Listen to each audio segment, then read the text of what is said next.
Item ಯಾವುದೇ ಇರಲಿ try ಮಾಡಿ ಆಚಿ ಚಿಕನ್ ಮಸಾಲಾ. ತಮಿಳುನಾಡಿನಲ್ಲಿ ಸರ್ಕಾರ ರಚನೆಗೆ ವಿಜಯ್ ಸರ್ಕಸ್ ಮಾಡ್ತಿದ್ದಾರೆ. 5 ಕಾಂಗ್ರೆಸ್ ಶಾಸಕರಿಗೆ ಆಪರೇಷನ್ ನ ಭೀತಿ ಇದೆ. ಹೀಗಾಗಿ ತಮಿಳುನಾಡಿನ 5 ಶಾಸಕರು ಬೆಂಗಳೂರಿಗೆ ಶಿಫ್ಟ್ ಆಗಿದ್ದಾರಂತೆ. ಶಿಫ್ಟ್ ಮಾಡಲಾಗಿದೆ.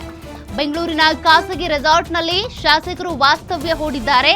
ಕಾರಣ ಮೊದಲು ಬೆಂಬಲ ಸೂಚಿಸಿದ್ದೇ ಕಾಂಗ್ರೆಸ್ನ ಶಾಸಕರು. ಬಟ್ ಈಗ ಅವರನ್ನು ಕೂಡ ಆಪರೇಷನ್ ಮಾಡುವಂತ ಭೀತಿ ಎದುರಾಗಿದೆ. ತಡರಾತ್ರಿ ಬೆಂಗಳೂರಿಗೆ ಆಗಮಿಸಿರುವಂತ 5 ಶಾಸಕರು ಡಿಸಿಎಂ ಡಿಕೆ ಶಿವಕುಮಾರ್ ಅವರಿಗೆ ಶಾಸಕರ ಜವಾಬ್ದಾರಿ ನೀಡಿದಂತ ಹೈಕಮಾಂಡ್. ನೋಡಿ, ಖರ್ಗೆ ಅವರ ಒಂದೇ ಒಂದು ಮಾತು ಏನಿದೆ, ಅದು ವಿಜಯ್ ಸರ್ಕಾರ ರಚನೆಗೆ ಸಂಬಂಧಪಟ್ಟಂತೆ ಒಂದು ದೊಡ್ಡ ಟ್ವಿಸ್ಟ್ ಅಂಡ್ ಟರ್ನ್ ಅನ್ನೇ ಕೊಟ್ಬಿಡ್ತು. ಪಾಸಿಟಿವ್ ಆಗಿ ಅವರಿಗೆ ಒಳ್ಳೆ ರೆಸ್ಪಾನ್ಸ್ ಸಿಕ್ತು.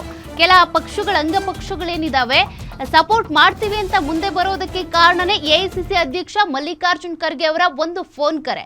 ತದನಂತರದಲ್ಲಿ ಎಲ್ಲವೂ ಕೂಡ ವಿಜಯ್ ದಳಪತಿ ಅವರಿಗೆ ಒಳ್ಳೇದೇ ಆಗ್ತಾ ಇದೆ ಬಿಡು ಅಂತ ಅಂದ್ಕೊಂಡ್ವಿ. ಆದ್ರೀಗ ಬೆಳಗ್ಗೆನೆ ಒಂದ್ ಕಡೆ ವಿಸಿಕೆ ಶಾಕ್ ಕೊಟ್ಟಿದೆ, ಮತ್ತೊಂದ್ ಕಡೆ ಕಾಂಗ್ರೆಸ್ನ ಶಾಸಕರನ್ನ ತಮ್ಮತ್ತ ಸೆಳೆಯುವಂತ ಪ್ರಯತ್ನವನ್ನ ಮಾಡಬಹುದು, ಆಪರೇಷನ್ ಆಗಬಹುದು ಅನ್ನುವಂತ ಭೀತಿ ಇರೋದ್ರಿಂದ ಈಗ ಎಲ್ಲಿ ಪಕ್ಷಾಂತರ ಮಾಡ್ಬಿಡ್ತಾರೋ ಶಾಸಕರು ಅಂತ ಅವರನ್ನ ಬೆಂಗಳೂರಿನ ಖಾಸಗಿ ರೆಸಾರ್ಟ್ಗೆ ಶಿಫ್ಟ್ ಮಾಡಲಾಗಿದೆ.